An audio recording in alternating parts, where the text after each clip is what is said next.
एक साहूकार के घर उसके 7 बेटों की बहुएं रहती थी। उनमें छोटी बहू गरीब परिवार से आई थी और अब उसके पीहर में कोई न था, इसलिए सभी उसकी गरीबी का मजाक उड़ाते।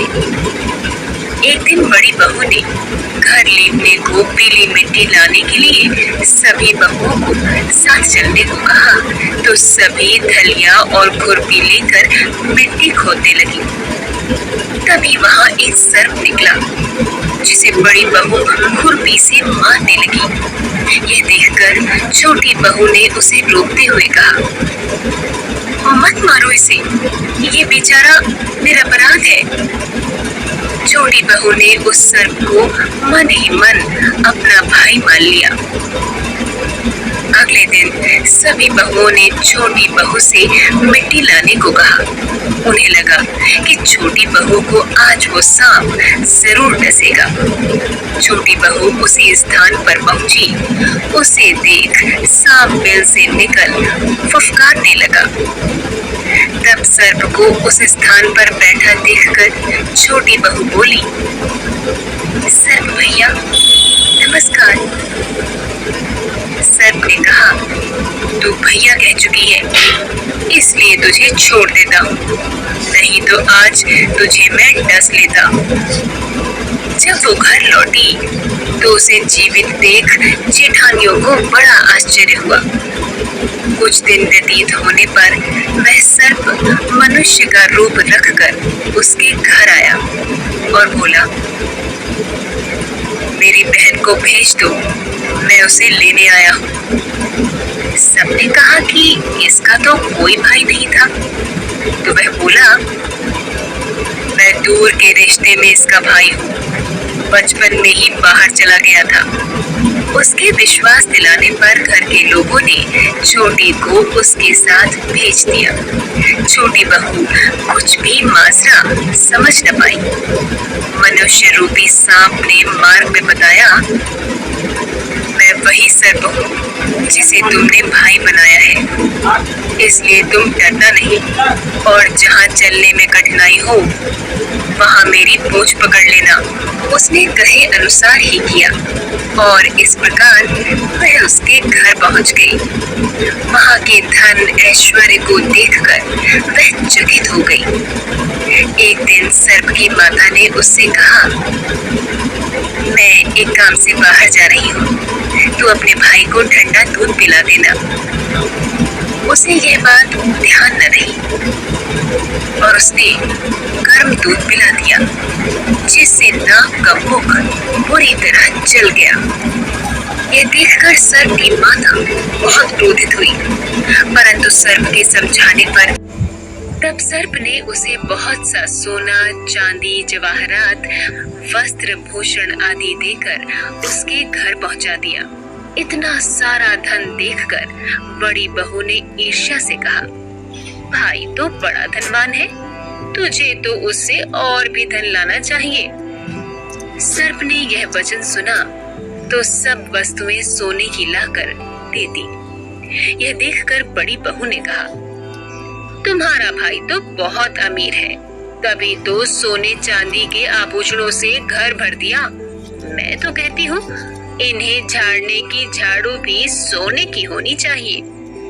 यह बात बाहर खड़े सांप ने सुन ली और अगले ही क्षण सोने की झाड़ू लेकर वहां आ पहुंचा।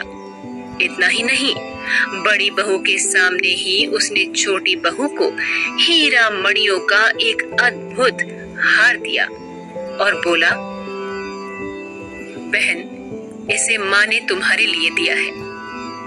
छोटी बहू के धन और आभूषण को देख बड़ी बहू जल उठी और उसने तुरंत राजमहल जाकर रानी माँ से कहा, रानी माँ, छोटी बहू के पास एक अत्यंत मूल्यवान हार है। ऐसे हार पहनने का सौभाग्य तो केवल आप जैसी रानी माँ का होना चाहिए। उस हार की प्रशंसा जब रानी ने सुनी तब उसने तुरंत सैनिकों को बुलाकर आदेश दिया, साहूकार की छोटी बहू का हार यहाँ होना चाहिए। जाओ, जाकर अभी वो हार मेरे पास ले आओ। रानी के आदेश का पालन करते हुए सैनिक साहूकार के घर पहुंचे और उन्होंने छोटी बहू से जाकर कहा, महारानी जी आपके मूल्यवान हार पहनेंगी। इधर बड़ी बहू दरवाजे के पास छिपकर यह सब सुनती है और मन ही मन बहुत प्रसन्न होती है। तभी छोटी बहू उसे देख लेती है और वो समझ जाती है कि रानी को हार वाली बात अवश्य बड़ी बहू ने ही बताई होगी। उसने कुछ नहीं कहा और अपने संदूक से हार निकालकर सैनिकों को सौंप दिया। जब सैनिक चले गए तब छोटी बहू को यह बात बहुत बुरी लगी। उसने अपने सर्प भाई को याद किया और आने पर प्रार्थना की, भैया, रानी ने हार छीन लिया है, लौटा दे, तब हीरों और मणियों का हो जाए। सर्प ने ठीक वैसा ही किया। जैसे ही रानी ने हार पहना वैसे ही वह सर्प बन गया। यह देखकर रानी चीख पड़ी और रोने लगी। यह देख महाराज क्रोधित हो गए और उन्होंने सैनिकों को आदेश दिया, जाओ, जाकर साहूकार की छोटी बहू को पकड़ कर ले आओ, वो जादू टोना जानती है। जब सैनिक साहूकार के घर पहुंचे तो राजा का आदेश सुन छोटा बेटा घबरा गया। उसने सोचा, अब राजा मेरी पत्नी को अवश्य दंडित करेगा।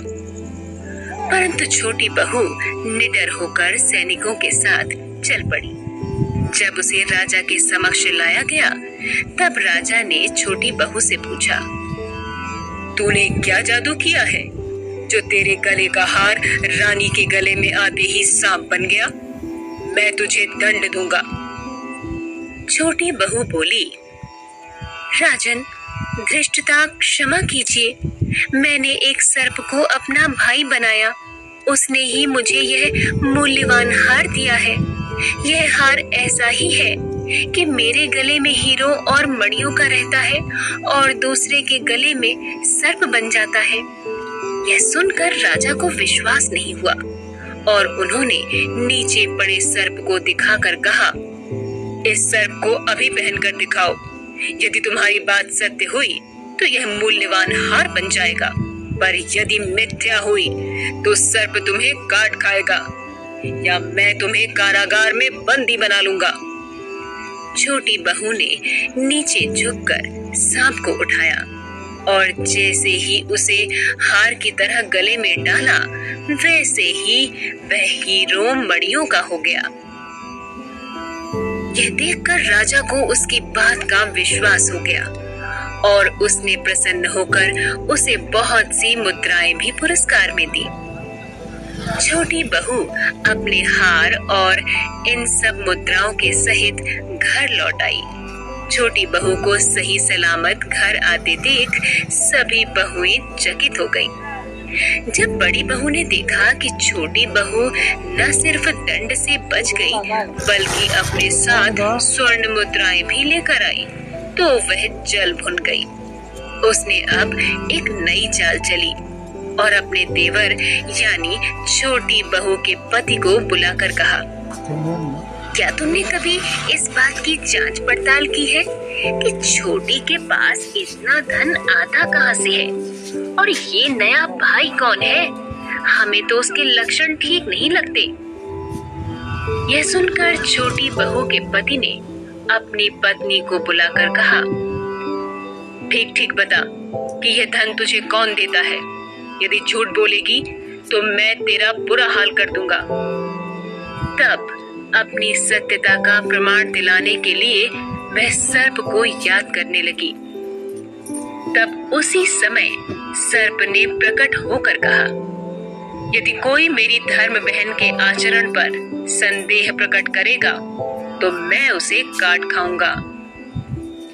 जब नाग रूपी भाई ने सारी बात सुनाई तो छोटी बहू का पति बहुत प्रसन्न हुआ और उसने सर्प देवता का बड़ा सत्कार किया। उसने जान लिया नाग देवता की कृपा जिस पर होती है उसका कल्याण होता है।